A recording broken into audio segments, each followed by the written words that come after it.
지금 베노 관련돼서 말씀을 드리고 있는데, 이제 베노 관련돼서 캐놀레이션을 이제 위치하기 위해서는 뭐 리얼타임 플루로스코피를 사용을 하면 이제 캐놀라에서 이 전체 길이와 이제 와이어를 이제 시각화 이제 할 수 있다, 이렇게 뭐 가장 많이 뭐 사용하고 있습니다. 뭐 T를 보통 뭐 사용하거나 이런 걸 통해서 이제 그 캐놀라의 위치라든 와이어를 확인을 하고 이제 캐놀라의 위치를 잡게 되는데, 이 와이어가 이제 다이아프람 이 아래에 적절하게 배치되어 있다 하더라도 인피리어 비나 카바에서 이제 캐놀라는 이 라이트 벤트리클 또는 이제 헤파틱 이제 베인으로 이제 들어갈 수 있다, 이렇게 이야기를 하고 있고, 이거는 만약 캐놀라가 지금 헤파틱 베인으로 이렇게 들어간다거나 그러면 이제 어떤 문제가 이제 드레인 관련돼서는 이제 그나마 좀 괜찮을 텐데, 이제 만약 퍼퓨전 관련되면 이 헤파틱 베인에서 드레인 자체가 될 수가 없기 때문에 이제 뭐 이런 간 수치들이 뭐 이제 상승을 하게 되는 이런 문제를 가지고 있습니다.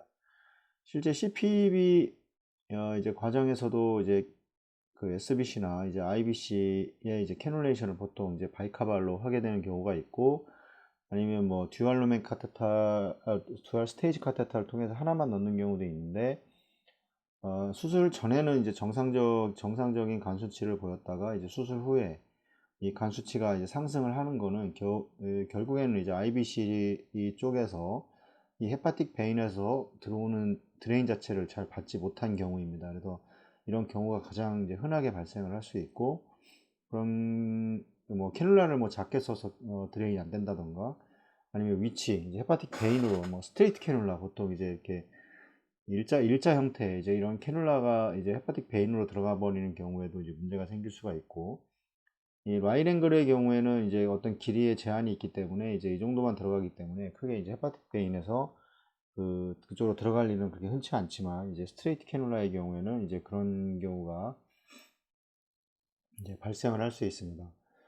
이러한 이제 캐놀레이션 이 어떤 이제 미스 어드벤처는 에코에서 인식되지 않을 수 있고, 이제 회복 불가능한 이제 합병증으로 이제 이어질 수가 있습니다. 아까 말씀드렸던 이제 헤파틱 베인 들어가서 이런 문제가 발생을 하고,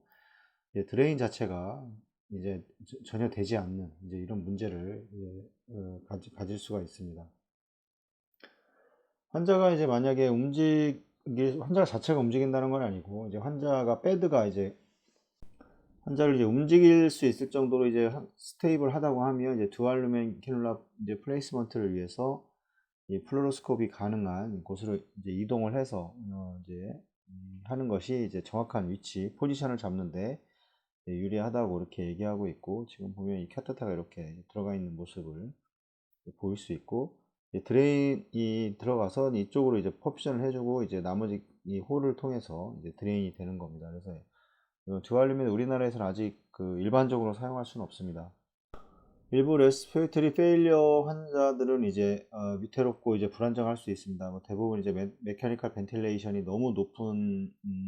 그 상태로 세팅으로 운영이 되고 있는데, 결과 뭐 ABJ라던가 이런 경우에서 이제 뭐 PO2가 상당히 낮다던가 이러면서 이제 문제가 발생을 할 수가 있고, 일부 환자들은 이제 너무 상태가 이제 좋지 않아서 이제 베드 포지셔닝을 할 때마다 이런 변화에 이제 상당히 많이 반응을 하기 때문에 이런 부분에서도 이제 못 견디는 경우가 이제 발생을 할 수가 있고, 이런 환자는 이제 플루로스코피를 위한 장소로 이송할 수 이제 없기 때문에 이제 베드사이드 캐놀레이션 인디케이터가 이제 된다, 이렇게 얘기를 합니다. 이 베노비너스 ECLS가 이제 인디케이트가 되는 경우에 이제 투 사이트 이제 베노 ECLS 캐놀레이션이 이제 가장 안전한 이제 옵션이라고 얘기를 합니다. 그래서 이 뭐 대부분 이제 우리나라는 같은 경우는 캐놀라를 사용할 수가 없기 때문에 이제 보통 이제 베인 양쪽에 피무랄 베인을 사용한다던가, 아니면 뭐 주글라 베인이라던가, 아니면 이제 피무랄 베인 이런 식의 조합을 통해서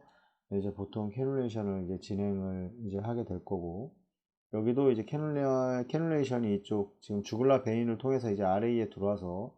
이제 드레인을 하고 있고, 이제 이쪽 피무랄 베인을 통해서 이제 세츄레이션 된 혈액이 이제 RA, RB를 거쳐서 들어가게 되는 뭐 이런 거를 보여주고 있습니다. 이 베노 ECLS가 인디케이트가 되는 경우에 이제 가장 이제 이 투사이트 베르베노 ECLS가 가장 큰 옵션이고, 이 클리니컬 시나리오에서 이제 베드사이드 이제 에코카디오그래피 이 가이드 듀얼 루멘 캐놀라를 시도하는 것은 이제 더 이제 어려울 수 있다, 이렇게 얘기를 하고, 뭐 어떤 전형적인 이제 스트레티지가 이제 라이트 인터널 주굴라 베인과 그 다음에 하나 또는 양쪽에 이제 피모랄 베인을 이제 보통을 포함을 하는 겁니다. 대부분 이 정도를 가지고 하게 될 거고, 이 에코카르디오그래피는 이제 피모랄 이 베인에 위치한 롱 캐놀라를 이 라이트 에이티움 근처에 위치시키는 것이 이제 도움이 될 수가 있고, 이 피모랄 캐놀라에서 인터널 이제 저글라 베인 캐놀라로 돌아가는 이제 비너스 드레니지가 가장 일반적인 기술입니다. 예, 보통은 이제 우리나라에서는 일반적으로는 이제 주글라 베인 쪽으로 세츄레이션 된 혈액을 보내주고 이제 IBC에 위치시킨 피모랄 베인으로 들어간 피모랄 베인 카테타는 보통 이제 IBC에 위치해서 이제 드레인식으로 하는데, 만약에 이제 프레셔 로스를 이제 생각을 한다면 이제 주글라로 들어가는 카테타가 길이가 짧습니다. 길이가 짧고 캐놀라의 그 사이즈가 클수록 이제 프레셔 로스는 떨어지는 거기 때문에 이 주글라 베인에 이제 똑같은 21프렌치라고 가정을 했을 때 이 저글라 베인의 21프렌치와 이제 피모랄 베인에서 들어가는 이 이게 긴 21프렌치의 플로우는 이쪽이 더 훨씬 높게 됩니다. 캐놀라가 작기 때문에 같은 사이즈를 할지라도. 그래서 이제 우리가 보통 이제 M 넘버라고 하는 거를 보통 얘기하는데, 이 M 넘버는 이제 캐놀라의 뭐 길이, 캐놀라의 사이즈, 그다음에 그 사이드홀이 있는지 없는지 이걸 유무를 따져서 이제 번호를 매깁니다. 번호를 이제 만약에 M 넘버가 종류는 다르더라도 캐놀라가 M 넘버가 2.5다 그러면 이게 길이가 길던 짧던 이게 똑같은 2.5의 이 M 넘버를 가지고 있다면 이거는 이제 같은 플로우를 가지고 있다고 이렇게 생각을 하시면 됩니다.